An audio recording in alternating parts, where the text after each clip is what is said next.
बिहार विधानसभा चुनाव 2025 में अब की बार किस पार्टी की बनेगी सरकार और कौन बनेगा बिहार का अगला मुख्यमंत्री।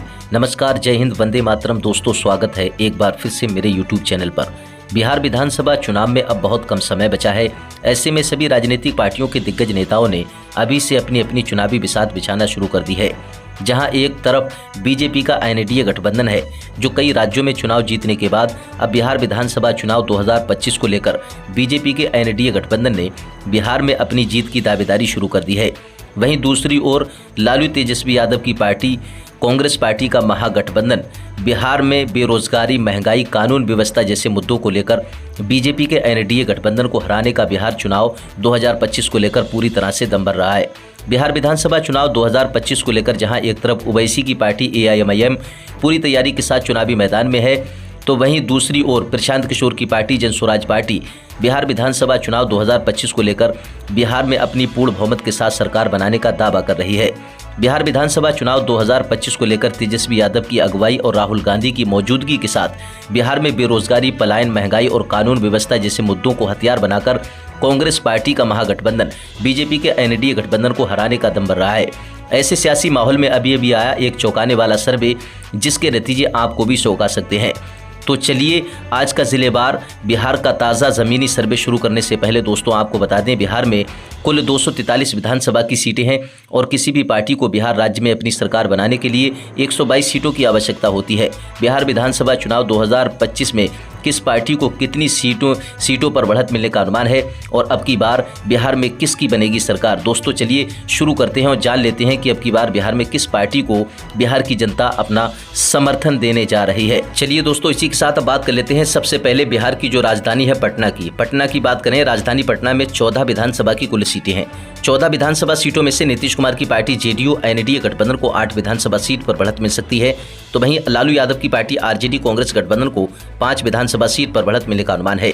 तो वहीं राजधानी पटना में असदुद्दीन ओवैसी की पार्टी एआईएमआईएम को 1 विधानसभा सीट, तो वहीं जनस्वराज पार्टी को 0 ही सीट मिलने का अनुमान है।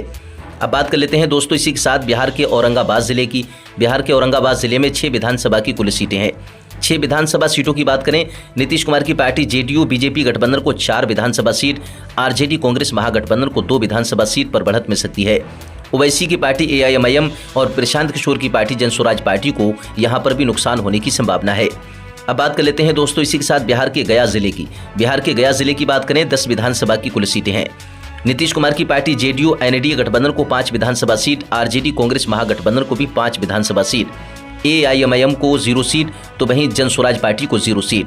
बिहार के गया जिले के रुझान देखें, 10 विधानसभा सीटों की बात करें तो यहां पर बीजेपी गठबंधन और आरजेडी कांग्रेस गठबंधन के बीच कांटे का मुकाबला होने की संभावना है। अब बात कर लेते हैं दोस्तों बिहार के दरभंगा जिले में 10 विधानसभा की सीटें हैं। दरभंगा जिले में प्रशांत किशोर की पार्टी को 1 विधानसभा सीट पर बढ़त मिल सकती है, एआईएमआईएम को 0 सीट, तो वहीं आरजेडी कांग्रेस महागठबंधन को 4 विधानसभा सीट पर फायदा मिल सकता है। दरभंगा जिले में नीतीश कुमार की पार्टी जेडीयू एनडीए गठबंधन को 5 विधानसभा सीट पर बढ़त मिलने का अनुमान है। अब बात कर लेते हैं दोस्तों बिहार के कैमूर जिले की बात करें, 4 विधानसभा की सीटें हैं। जनस्वराज पार्टी को 0 सीट, एआईएमआईएम को 1 विधानसभा सीट पर बढ़त मिलने का अनुमान है। आरजेडी कांग्रेस गठबंधन को 1 विधानसभा सीट पर फायदा हो सकता है। कैमूर जिले में नीतीश कुमार की पार्टी एनडीए गठबंधन को यहां पर 2 विधानसभा सीट पर बढ़त मिलने का अनुमान है। अब बात कर लेते हैं दोस्तों बिहार के भोजपुर जिले के रुझान देखें, 7 विधानसभा की सीटें हैं। 7 में से 2 विधानसभा सीट भारतीय जनता पार्टी के एनडीए गठबंधन को मिलने की संभावना है, तो वहीं लालू यादव की पार्टी आरजेडी कांग्रेस महागठबंधन को 4 विधानसभा सीट पर फायदा मिल सकता है। ओवैसी की पार्टी एआईएमआईएम को 0 सीट, तो वहीं जनस्वराज पार्टी को 1 विधानसभा सीट पर बढ़त मिलने का अनुमान है। चलिए दोस्तों बात कर लेते हैं इसी के साथ बिहार के गोपालगंज जिले में 6 विधानसभा की कुल सीटें हैं। 6 विधानसभा सीटों की बात करें, यहाँ पर देखें नीतीश कुमार की पार्टी जेडीयू एनडीए गठबंधन को 3 विधानसभा सीट, आरजेडी कांग्रेस महागठबंधन को भी 3 विधानसभा सीट, प्रशांत किशोर की पार्टी जनस्वराज पार्टी को 0 सीट, एआईएमआईएम को 0 सीट। बिहार के गोपालगंज जिले की रुझान देखें, जमीनी रुझान 6 विधानसभा सीटों के, तो यहाँ पर भाजपा गठबंधन और कांग्रेस महागठबंधन के बीच कांटे का मुकाबला होने की संभावना है। दोस्तों बिहार की कुल 243 विधानसभा सीटों में से 57 विधानसभा सीटों के रुझानों पर ऊपर नजर डालें देखें। बीजेपी एनडीए गठबंधन को 29 विधानसभा सीट, आरजेडी कांग्रेस महागठबंधन को 24 विधानसभा सीट, ओवैसी की पार्टी एआईएमआईएम को 2 विधानसभा सीट, तो वहीं प्रशांत किशोर की पार्टी जन स्वराज पार्टी को 2 विधानसभा सीट पर बढ़त मिलती हुई नजर आ रही है। अब बात कर लेते हैं दोस्तों इसी के साथ बिहार के खगड़िया जिले की। बिहार के खगड़िया जिले में 4 विधानसभा की सीटें हैं। 4 विधानसभा सीटों में से ओवैसी की पार्टी एआईएमआईएम और जन स्वराज पार्टी को यहां पर तगड़ा नुकसान होने की संभावना है। आरजेडी कांग्रेस गठबंधन को 2 विधानसभा सीट, नीतीश कुमार की पार्टी जेडीयू बीजेपी एनडीए गठबंधन को 2 विधानसभा सीट। बिहार के खगड़िया जिले में भी देखें यहां पर 4 विधानसभा सीटों की बात करें तो यहां पर कांटे का मुकाबला होने की संभावना है। अब बात कर लेते हैं बिहार के नालंदा जिले की। बिहार के नालंदा जिले के रुझान देखें, 7 विधानसभा की सीटें हैं। बीजेपी एनडीए गठबंधन को 4 विधानसभा सीट पर नालंदा जिले में फायदा हो सकता है। आरजेडी कांग्रेस गठबंधन को 3 विधानसभा सीट पर बढ़त मिल सकती है। एआईएमआईएम को 0 सीट, तो वहीं जन स्वराज पार्टी को 0 ही सीट मिलने का अनुमान है। अब बात कर लेते हैं दोस्तों इसी के साथ बिहार के मधेपुरा की। बिहार के मधेपुरा जिले के रुझान देखें, 4 विधानसभा की सीटें हैं। 4 में से भाजपा गठबंधन को 2 विधानसभा सीट पर फायदा मिल सकता है। आरजेडी कांग्रेस गठबंधन को 2 विधानसभा सीट। मधेपुरा जिले में भाजपा गठबंधन आरजेडी कांग्रेस गठबंधन के बीच कांटे का मुकाबला होने की संभावना है और यहां पर ओवैसी की पार्टी और प्रशांत किशोर की पार्टी यानी कि दोनों पार्टियों को नुकसान होने की संभावना है। अब बात कर लेते हैं बिहार के बेगूसराय जिले की। बिहार के बेगूसराय जिले में 7 विधानसभा की सीटें हैं। 7 विधानसभा सीटों में से यहां पर देखें बेगूसराय जिले में भाजपा गठबंधन को 2 विधानसभा सीट, आरजेडी कांग्रेस महागठबंधन को 3 विधानसभा सीट पर बढ़त मिलने का अनुमान है। ओवैसी की पार्टी एआईएमआईएम को 1 विधानसभा सीट पर बढ़त मिल सकती है। जन स्वराज पार्टी को 1 विधानसभा सीट पर फायदा मिल सकता है। अब बात कर लेते हैं दोस्तों इसी के साथ बिहार के मधुबनी जिले की। बिहार के मधुबनी जिले में 10 विधानसभा की कुल सीटें हैं। 10 विधानसभा सीटों में से जन स्वराज पार्टी को 0 सीट, एआईएमआईएम को 0 सीट। वहीं बात करें मधुबनी जिले में आरजेडी कांग्रेस गठबंधन को 6 विधानसभा सीट पर फायदा मिलने की संभावना है। नीतीश कुमार की पार्टी जेडीयू एनडीए गठबंधन को 4 विधानसभा सीट। मधुबनी जिले में जेडीयू भाजपा गठबंधन को नुकसान होने की संभावना है। अब बात कर लेते हैं बिहार के सीतामढ़ी जिले की। बिहार के सीतामढ़ी जिले की बात करें, 8 विधानसभा की सीटें हैं। 8 में से भाजपा गठबंधन को 4 विधानसभा सीट पर फायदा मिल सकता है। वहीं बात करें आरजेडी को तो 4 विधानसभा सीट, यानी कि सीतामढ़ी जिले के रुझान देखें तो यहाँ पर भाजपा गठबंधन और आरजेडी कांग्रेस गठबंधन के बीच कांटे का मुकाबला होने की संभावना है। ओवैसी की पार्टी एआईएमआईएम और जन स्वराज पार्टी को 0 ही सीट मिलने का अनुमान है। अब बात कर लेते हैं बिहार के कटिहार जिले की। कटिहार जिले की बात करें दोस्तों देखें, कटिहार जिले में भी 7 विधानसभा की सीटें हैं। 7 में से जन स्वराज पार्टी को 1 विधानसभा सीट पर फायदा मिल सकता है। एआईएमआईएम का यहां पर खाता खुलने की संभावना नहीं है। तो वहीं आरजेडी कांग्रेस महागठबंधन को 3 विधानसभा सीट, जेडीयू बीजेपी एनडीए गठबंधन को 3 विधानसभा सीट पर बढ़त मिलने का अनुमान है। अब बात कर लेते हैं दोस्तों इसी के साथ बिहार के सीवान जिले की। बिहार के सीवान जिले में 8 विधानसभा की सीटें हैं। सीवान जिले के रुझान देखें तो यहाँ पर ओवैसी की पार्टी और जन स्वराज पार्टी को नुकसान होने की संभावना है और यहाँ पर नीतीश कुमार की पार्टी जेडीयू बीजेपी गठबंधन को 3 विधानसभा सीट पर फायदा हो सकता है। आरजेडी को यहाँ पर काफ़ी अच्छी बढ़त मिलने का अनुमान है। 5 विधानसभा सीटों पर सीवान जिले में बढ़त मिलने का अनुमान है। अब बात कर लेते हैं दोस्तों बिहार के वैशाली जिले की बात कर लेते हैं। बिहार के वैशाली जिले में देखें 8 विधानसभा की सीटें हैं। 8 में से जन स्वराज पार्टी को 1 विधानसभा सीट पर फायदा मिल सकता है। ओवैसी का यहां पर खाता खुलने की संभावना नहीं है। आरजेडी कांग्रेस गठबंधन को 4 विधानसभा सीट, नीतीश कुमार की पार्टी जेडीयू एनडीए गठबंधन को 3 विधानसभा सीट। बिहार के वैशाली जिले में देखें तो भाजपा गठबंधन को यहां पर भी नुकसान होने की संभावना है। आरजेडी को यहां पर काफी अच्छी बढ़त मिलने का अनुमान है। अब बात कर लेते हैं बिहार के सहरसा जिले की। बिहार के सहरसा जिले की बात करें, 4 विधानसभा की सीटें हैं। 4 विधानसभा सीटों की बात करें, जन स्वराज पार्टी को 4 में से 0 सीट, एआईएमआईएम को 0 सीट, आरजेडी कांग्रेस गठबंधन को 2 विधानसभा सीट पर फायदा मिल सकता है। सहरसा जिले में भाजपा गठबंधन को भी 2 विधानसभा सीट पर बढ़त मिलने का अनुमान है। अब यहाँ पर अगर सहरसा जिले के रुझान देखें 4 विधानसभा सीटों के, तो यहाँ पर जेडीयू एनडीए गठबंधन और आरजेडी कांग्रेस गठबंधन के बीच कांटे का मुकाबला होने की संभावना है। अब बात कर लेते हैं बिहार के जहानाबाद की। जहानाबाद जिले के रुझान देखिए, 3 विधानसभा की कुल सीटें हैं। 3 विधानसभा सीटों में से आरजेडी को 1 विधानसभा सीट और जेडीयू को 2 विधानसभा सीट पर बढ़त मिल सकती है। जहानाबाद जिले में जन स्वराज पार्टी एआईएमआईएम का खाता खुलने की भी संभावना नहीं है। अब बात कर लेते हैं दोस्तों इसी के साथ बिहार के नवादा जिले की। नवादा जिले में 5 विधानसभा की सीटें हैं। यहाँ पर नवादा जिले में देखें किस पार्टी को कितनी सीटों पर बढ़त मिल सकती है। नीतीश कुमार की पार्टी को 2 विधानसभा सीट, तो वहीं आरजेडी कांग्रेस गठबंधन को 2 विधानसभा सीट। नवादा जिले में कांटे का मुकाबला होने की संभावना है बीजेपी गठबंधन और कांग्रेस गठबंधन के बीच, और यहाँ पर ओवैसी की पार्टी एआईएमआईएम को 1 विधानसभा सीट पर फायदा हो सकता है। अब बात कर लेते हैं दोस्तों बिहार के भागलपुर की। बिहार के भागलपुर जिले में देखें 7 विधानसभा की सीटें हैं। 7 विधानसभा सीटों में से जनस्वराज पार्टी को 1 विधानसभा सीट, ओवैसी की पार्टी का यहां पर खाता खुलने की संभावना नहीं है, नुकसान होने की संभावना है भागलपुर जिले में ओवैसी की पार्टी को। आरजेडी को 3 विधानसभा सीट तो वहीं जेडीयू को 3 विधानसभा सीट। अब यहां पर अगर देखें 7 विधानसभा सीटों के रुझान तो यहां पर आरजेडी कांग्रेस गठबंधन और एनडीए बीजेपी जेडीयू गठबंधन के बीच कांटे का मुकाबला होने की संभावना है। अब बात कर लेते हैं दोस्तों बिहार के जमुई जिले की 4 विधानसभा सीटों की। 4 विधानसभा सीटों की बात करें तो जनस्वराज पार्टी को यहां पर नुकसान होने की संभावना है। एआईएमआईएम को 1 विधानसभा सीट पर बढ़त मिल सकती है। आरजेडी को 2 विधानसभा सीट पर बढ़त मिलने का अनुमान है।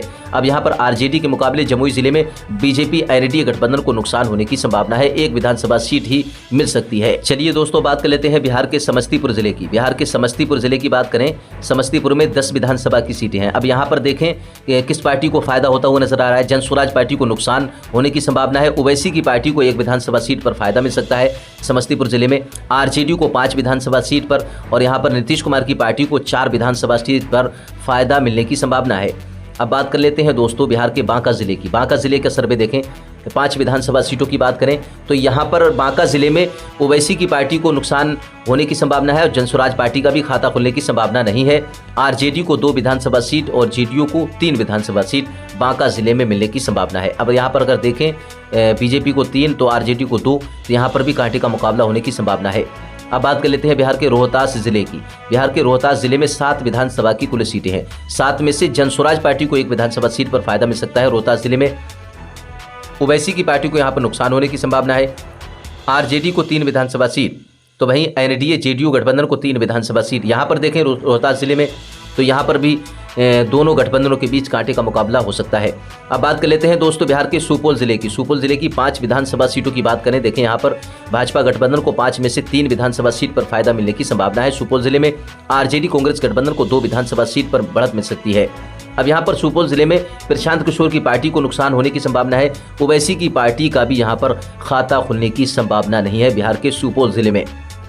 अब बात कर लेते हैं बिहार के पूर्वी चंपारण की। पूर्वी चंपारण जिले के रुझान देखें, 12 विधानसभा की सीटें हैं पूर्वी चंपारण में। अब 12 में से देखें तो भाजपा गठबंधन को 3 विधानसभा सीट पर फायदा मिल सकता है। आरजेडी को 8 विधानसभा सीट पर बढ़त मिलने का अनुमान है। एआईएमआईएम यानी कि ओवैसी की पार्टी को पूर्वी चंपारण में 1 विधानसभा सीट पर फायदा मिलने की संभावना है। यहां पर देखें तो पूर्वी चंपारण जिले में जनस्वराज पार्टी को तगड़ा नुकसान होने की संभावना है सबसे ज्यादा। अब बात कर लेते हैं दोस्तों बिहार के अररिया की। अररिया जिले की बात करें, 6 विधानसभा की सीटें हैं। भाजपा गठबंधन को 6 में से सिर्फ 2 विधानसभा सीट पर फायदा मिल सकता है। आरजेडी कांग्रेस गठबंधन को 4 विधानसभा सीट पर बढ़त मिलने का अनुमान है। ओवैसी की पार्टी को अररिया जिले में नुकसान हो सकता है। जनस्वराज पार्टी को भी यहां पर तगड़ा नुकसान होने की संभावना है। अररिया जिले में आरजेडी कांग्रेस गठबंधन के मुकाबले नीतीश कुमार की पार्टी को भी नुकसान हो सकता है।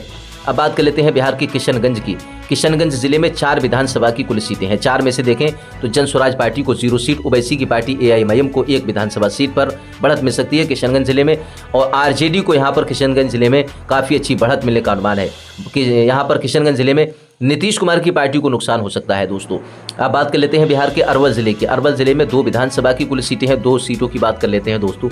भाजपा गठबंधन को 1 तो वहीं आरजेडी कांग्रेस गठबंधन को 1 विधानसभा सीट और यहाँ पर ओवैसी की पार्टी को 0 सीट तो जनस्वराज पार्टी को 0 सीट। अरवल जिले के रुझान देखें तो यहाँ पर भाजपा गठबंधन और आरजेडी कांग्रेस गठबंधन के बीच कांटे का मुकाबला होने की संभावना है। नीतीश कुमार की पार्टी दोस्तों क्या सत्ताधारी पार्टी फिर 2025 में बिहार विधानसभा चुनाव में सत्ता में वापसी करेगी या नहीं, अपनी राय कमेंट बॉक्स में लिखकर जरूर बताएं। अब बात कर लेते हैं बिहार के मुंगेर जिले की 3 विधानसभा सीटों की। तो जनस्वराज पार्टी को यहाँ पर नुकसान है, एआईएमआईएम को भी नुकसान होने की संभावना है, आरजेडी को 1 विधानसभा सीट और यहाँ पर भाजपा गठबंधन को 2 विधानसभा सीट। तो मुंगेर जिले में देखें तो यहाँ पर भाजपा गठबंधन को बढ़त मिलने का अनुमान है, आरजेडी को यहाँ पर नुकसान हो सकता है। अब बात कर लेते हैं दोस्तों इसी के साथ बिहार के सारण जिले की। दोस्तों सारण जिले में 10 विधानसभा की सीटें हैं। यहाँ पर अनुमानित आंकड़े देखें, सारण जिले के भाजपा गठबंधन को 4 विधानसभा सीट पर फायदा हो सकता है। आरजेडी को 5 विधानसभा सीट पर बढ़त मिलने का अनुमान है। अब सारण जिले में जनस्वराज पार्टी को 1 विधानसभा सीट पर फायदा मिलने की संभावना है। यहाँ पर देखें सारण जिले में तो ओवैसी की पार्टी को सबसे बड़ा नुकसान होने की संभावना है। अब बात कर लेते हैं बिहार के शेखुपुरा की। शेखुपुरा में 2 विधानसभा की सीटें हैं। 2 विधानसभा सीटों में से भाजपा गठबंधन को 1 विधानसभा सीट, आरजेडी कांग्रेस गठबंधन को 1 विधानसभा सीट और यहाँ पर ओवैसी की पार्टी एआईएमआईएम को 0 सीट तो वहीं प्रशांत किशोर की पार्टी जनस्वराज पार्टी को 0 सीट। दोस्तों बिहार विधानसभा चुनाव को लेकर सभी राजनीतिक पार्टियों के नेताओं ने बिसात बिछाना शुरू कर दी है। सारी राजनीतिक पार्टियां बिहार विधानसभा चुनाव को लेकर दम भर रही हैं, अपनी सरकार बनाने का दावा कर रही हैं दोस्तों बिहार विधानसभा चुनाव 2025 में। चलिए दोस्तों बात कर लेते हैं बिहार के मुजफ्फरपुर जिले की बात करें। 11 विधानसभा की सीटें हैं मुजफ्फरपुर जिले में। 11 में से भाजपा गठबंधन को 5 विधानसभा सीट पर बढ़त मिल सकती है। आरजेडी कांग्रेस गठबंधन को देखें तो 4 विधानसभा सीट पर बढ़त मिलने का अनुमान है। मुजफ्फरपुर जिले में ओवैसी की पार्टी को 1 विधानसभा सीट पर फायदा मिलने की संभावना है। जन स्वराज पार्टी को मुजफ्फरपुर जिले में तगड़ा नुकसान हो सकता है। अब बात कर लेते हैं पूर्णिया जिले की। पूर्णिया जिले की बात करें 7 विधानसभा सीटों की, तो यहाँ पर देखें जन स्वराज पार्टी को 0 सीट, ओवैसी की पार्टी को यहाँ पर पूर्णिया जिले में 1 विधानसभा सीट पर फायदा मिलने की संभावना है। आरजेडी को भी 1 विधानसभा सीट। अब यहाँ पर देखें पूर्णिया जिले में सबसे ज्यादा नुकसान यहाँ पर देखें भाजपा गठबंधन के मुकाबले आरजेडी कांग्रेस गठबंधन को होने की संभावना है। पूर्णिया जिले में बीजेपी गठबंधन को बम्पर जीत मिलने की संभावना है। अब बात कर लेते हैं बिहार के बक्सर जिले की। बक्सर जिले की बात करें 4 विधानसभा सीटों की, तो यहाँ पर देखें जन स्वराज पार्टी को 0 सीट, एआईएमआईएम को 0 सीट, आरजेडी कांग्रेस गठबंधन को 2 विधानसभा सीट, तो वहीं नीतीश कुमार की पार्टी को भी 2 विधानसभा सीट। अब यहाँ पर रुझानों में देखें तो यहाँ पर बक्सर जिले में भाजपा गठबंधन आरजेडी कांग्रेस गठबंधन के बीच कांटे का मुकाबला होने की संभावना है दोस्तों। अब बात कर लेते हैं बिहार के पश्चिमी चंपारण की। पश्चिमी चंपारण की बात करें तो यहाँ पर देखें 9 विधानसभा की सीटें हैं। 9 विधानसभा सीटों में से भाजपा गठबंधन को 1 विधानसभा सीट पर फायदा हो सकता है। आरजेडी कांग्रेस गठबंधन को 6 विधानसभा सीट पर बढ़त मिलने का अनुमान है। तो वहीं ओवैसी की पार्टी एआईएमआईएम को 2 विधानसभा सीट पर बढ़त मिल सकती है। प्रशांत किशोर की पार्टी जन स्वराज पार्टी का यहाँ पर खाता खुलने की संभावना नहीं है। अब बात कर लेते हैं बिहार के शिवहर की। बिहार के शिवहर जिले की बात करें 1 विधानसभा की सीट है और यहाँ पर देखें 1 विधानसभा सीट पर आरजेडी को बढ़त मिलने का अनुमान है। यहाँ पर देखें तो भाजपा गठबंधन, ओवैसी की पार्टी और प्रशांत किशोर की पार्टी, यानी कि यहाँ पर तीनों पार्टियों को तगड़ा नुकसान होने की संभावना है आरजेडी कांग्रेस महागठबंधन के मुकाबले बिहार के शिवहर जिले में। अब बात कर लेते हैं दोस्तों अंतिम जिले की, लखीसराय की। 2 विधानसभा की सीटें हैं लखीसराय जिले में। 2 में से भाजपा गठबंधन को यहाँ पर देखें 0 सीट और दोनों की दोनों विधानसभा सीट आरजेडी कांग्रेस गठबंधन को मिलने की संभावना है। ओवैसी की पार्टी को एआईएमआईएम को 0 सीट, जन स्वराज पार्टी को 0 सीट। दोस्तों बिहार में कुल 243 विधानसभा की सीटें हैं जिसकी हम बात कर रहे हैं दोस्तों। अब यहाँ पर अनुमानित आंकड़े जो निकल कर आ रहे हैं 2025 बिहार विधानसभा चुनाव को लेकर 243 में से देखें भाजपा गठबंधन को ऊपर, बीजेपी एनडीए गठबंधन को यहाँ पर देखें 104 विधानसभा सीट, आरजेडी कांग्रेस महागठबंधन को 119 विधानसभा सीट और ओवैसी की पार्टी एआईएमआईएम को 12 विधानसभा सीट। तो वहीं प्रशांत किशोर की पार्टी जन स्वराज पार्टी को बिहार विधानसभा चुनाव 2025 में 8 विधानसभा सीट पर बढ़त मिलने का अनुमान है। बिहार विधानसभा चुनाव में अब की बार किस पार्टी की बनेगी सरकार, बिहार में कौन बनेगा विधानसभा चुनाव में विजेता मुख्यमंत्री, अपनी राय कमेंट बॉक्स में लिखकर जरूर बताएं।